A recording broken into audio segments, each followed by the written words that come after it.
Homelessness is a huge epidemic in the United States. As we all struggle to find relevance and meaning in this world, hopefully none of us will have to experience the loss of our basic needs. However, many people every day find ways out of the struggle of homelessness to live long and successful lives, including the likes of Steve Harvey, Dr. Phil, and Steve Jobs. And in the NFL, there has been no shortage of athletes that were either homeless at one point before or after their careers, and these are their stories. Before I get into this, I want to do two things. First off, I will be donating $50 to a local charity that assists the homeless, in which I have previously volunteered at, and will link you in the description. I encourage you to do the same, as fighting mental illness and helping others meet their basic needs is the right thing to do. Secondly, I want to thank SeatGeek for making videos like this possible. SeatGeek is a mobile app that aggregates ticket prices from all over the web, gives them a color-coded and numerical rating so that you can see if you are getting a good deal, lets you see the view from your seats before you buy, and is done safely and securely right on your phone. Download the SeatGeek app from the link below and use my code FPG in the Me tab and get $20 back on your first order. I sincerely thank you for your support and hope that you can do something nice for somebody else today. Now, these former NFL players appear in no particular order. However, I will count them down from 5 to 1 in the spirit of cohesion. Let's make it clear, though, I am not ranking homelessness here. Number 5, Lionel Aldridge. Lionel Aldridge was a feared defensive end for the Green Bay Packers and San Diego Chargers from 1963 to 1973, a two-time Super Bowl champion, and after he retired, a member of the Green Bay Packers Hall of Fame. After he left the game, Aldridge worked as a sports analyst in Milwaukee. However, in the late 1970s, his paranoid schizophrenia started to manifest as Aldridge began to hallucinate and have odd encounters with coworkers where he would stare at his typewriter and remain motionless for large amounts of time. Aldridge eventually became a drifter after his divorce and ended up in various places like Utah. Though not cured of his ailments, Aldridge was able to find treatment and become an advocate for mental health, working as a speaker for the National Alliance for Mental Illness until his death in 1998. Number 4, Randy Johnson. The tragic tale of Randy Johnson began in San Antonio, Texas in 1944 and ended in 2009 in Brevard, North Carolina, with Johnson being found dead and alone in the room he rented from his landlord. Randy Johnson, the former Texas A&M QB, had played in the NFL 10 years from 1966 to 1976 for the Falcons, the Giants, the Redskins, and the Packers. Johnson, in fact, was the first starting QB for the Falcons, having been a first-round pick, 16th overall. After an average NFL career, Johnson struggled deeply with alcoholism and many demons, and after his divorce from his wife, essentially cut off all contact with his family and bounced around the country, living in shelters and halfway houses. Failed business ventures and mistakes along the way led to the loss of the money he made in the NFL, and Johnson's shame and isolationism helped contribute to his downward spiral. Johnson passed in 2009 and was found alone. In his wallet were 5 playing cards featuring his likeness, an image of a young, confident QB, relics of a lifetime past he still somehow held on to. His mysterious life after football makes you wonder if he took too many hits than he should have on the field. He is survived by a son and 2 daughters. Number 3, Joe Gilliam.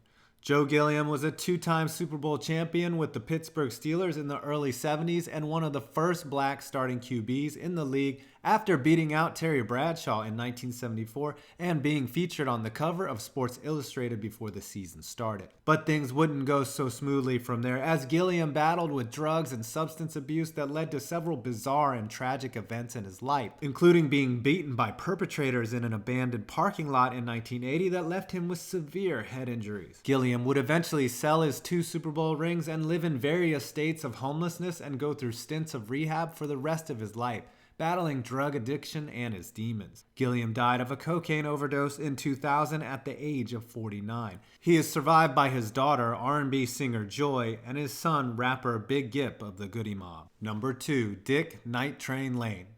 If you don't hear the name Night Train Lane and immediately begin to shake in your boots, then you probably aren't a football fan. But let it be known, there may have never been a more fierce player and mean mother effer in the history of the NFL as the Night Train. One thing you might not have known about Dick Lane, he was abandoned by his parents at 3 months old. His mother was a prostitute and his father a pimp.